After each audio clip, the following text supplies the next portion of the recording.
this war will be a strategic failure for Putin. Our cooperation on the 4 successive waves of sanctions against Russia has been extraordinary and exceptional. The sanctions are now working their way deep into the Russian system, draining Putin's resources to finance this atrocious war. Our work on sanctions also shows that when we act together, we're stronger and we really can make a difference. And we are continuing to reinforce our cooperation in many strategic ways, on humanitarian and security assistance to Ukraine, on energy, on fighting the threats against our democracies, on solving outstanding issues in the EU-US cooperation, including in data protection and privacy. In a world faced with disorder, our transatlantic unity upholds fundamental values and rules that our citizens believe in. Let me focus first on refugees. Until now, around 3.5 million people have left Ukraine, half of them children. Every second refugee is a child. And the numbers will keep rising. So together, we are mobilizing massive resources to support those displaced by the conflict, be it in Ukraine or in the neighboring countries. Just this week, for example, I announced that the European Union will allocate an extra 3.4 billion euros for this purpose, and more will come. This demonstrates our deep support for Ukraine and its citizens.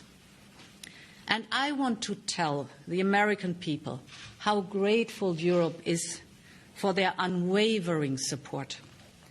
This support also extends to strengthening Europe's energy security and independence from Russian fossil fuels.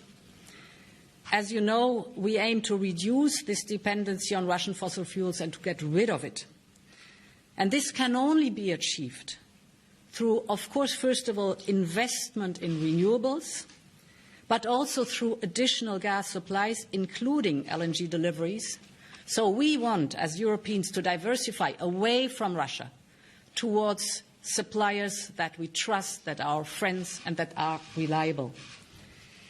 And therefore, the US commitment to provide the European Union with additional at least 15 billion cubic meters of LNG this year is a big step in this direction, because this will replace the LNG supply we currently receive from Russia. And looking ahead, the United States and Europe will ensure stable demand and supply for additional at least 50 billion cubic meter of US LNG until 2030. And if we look at that, this amount, 50 BCM per year, is replacing 1/3 already of the Russian gas going to Europe today.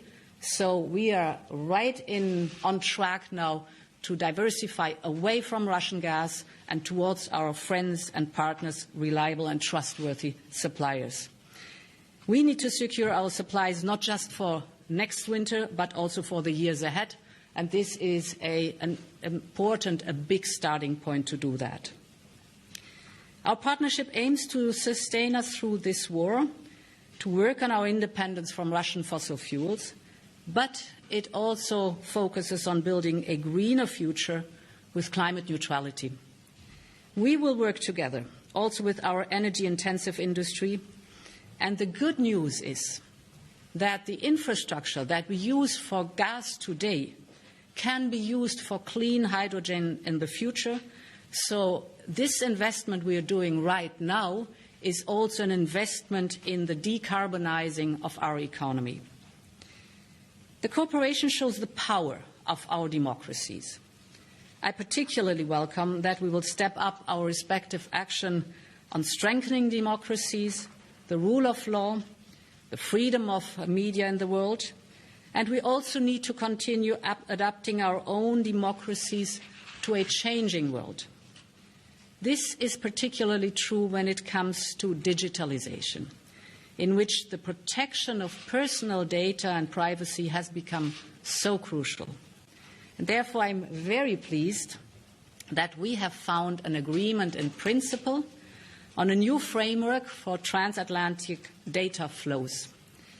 This will enable predictable and trustworthy data flows between the EU and US, safeguarding privacy and civil liberties. And I really want to thank Commissioner Reinders and Secretary Raimondo for their tireless efforts over the past month to finish a balanced and effective solution. This is another step in our strengthening our partnership. We managed to balance security and the right